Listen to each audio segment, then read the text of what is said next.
Well, good afternoon or good evening. It is 6 after the hour of 8 o'clock here on the East Coast.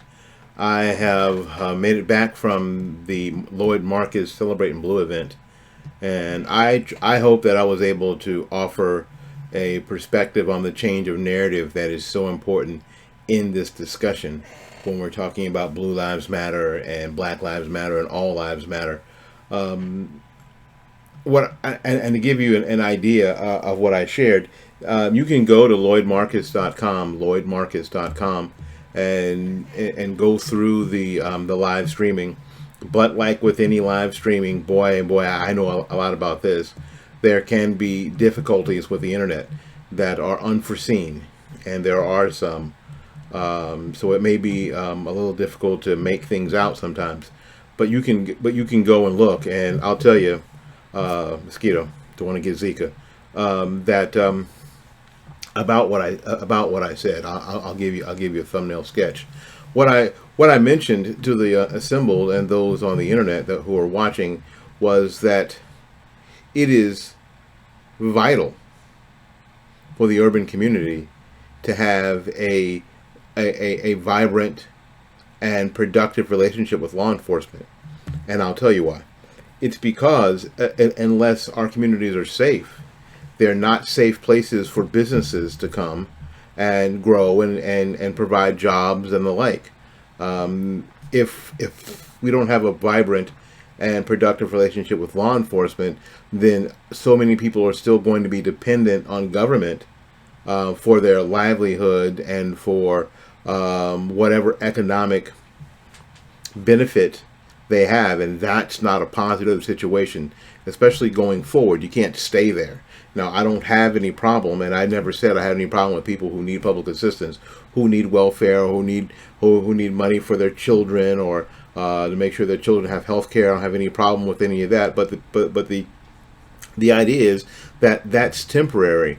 We're not made to stay there. We're not made to stay there in a constant state of poverty and receivership. The idea is that we would grow and become prosperous and become self-sufficient. But in order to do that, you have to make sure that your community is safe, is deemed safe for businesses. And it isn't just so white businesses come. So anybody can start a business and be fairly confident that that they're not going to get robbed, or they're not going to get held up or broken into, at least not any more than any other business anywhere in your town. That's going to be important. It's going to be important for people who come to work at these businesses, especially if they are higher paying businesses, that they have a place to live that they believe is safe.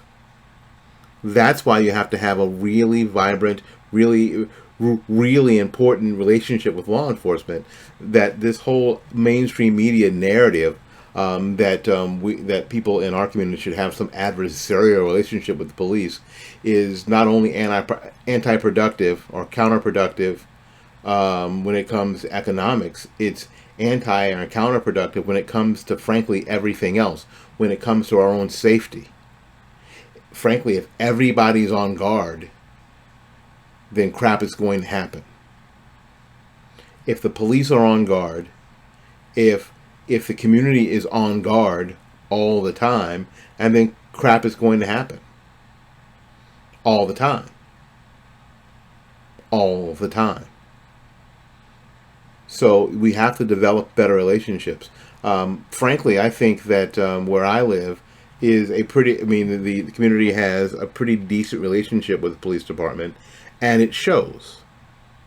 And it shows.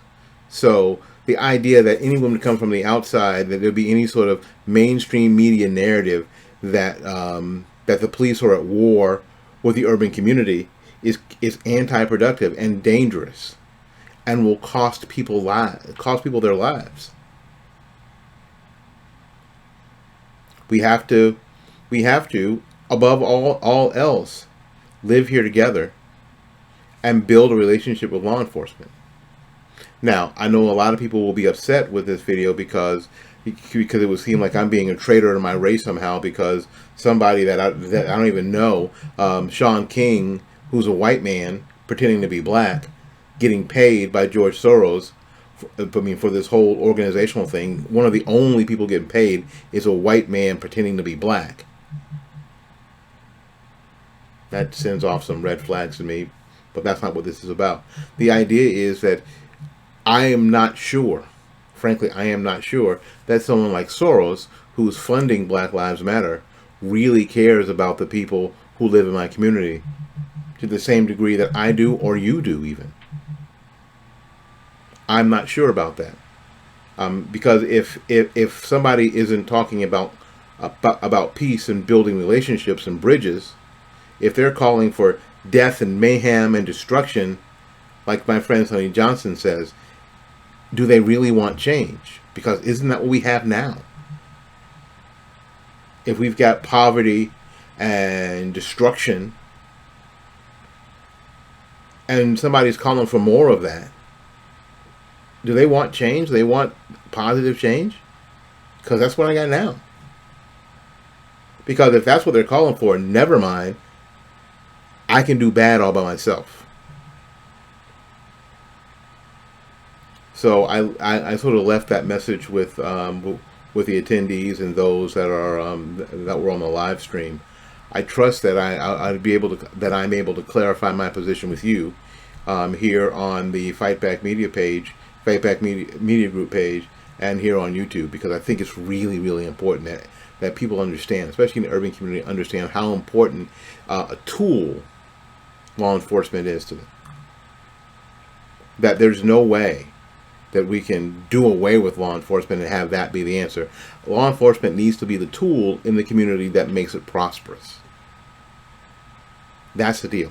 It's the tool that helps make it prosperous, that helps make our community prosperous. They are standing in the gap a lot of times from freedom and chaos. And chaos is not freedom. Do not be fooled. Chaos is not freedom. Doing whatever you want, however you want, whenever you want, is not freedom. It's chaos. And chaos is bondage. And law enforcement oftentimes is the only thing standing between freedom, the freedom to walk down the street unaccosted, the freedom to open a business and feel fairly safe that nothing's going to happen, to the feeling that your kids can go to the park and enjoy the Florida sunshine without catching a stray. That's freedom. And a lot of times the police are the only thing between freedom and chaos. And we need them to be there. We need the law enforcement to be that barrier between freedom and chaos. The urban community will thrive in freedom. It will die in chaos. Until we see you again, go out there and learn something, love somebody, and for goodness sakes, y'all take care of yourself. We'll see you when we see you. Peace.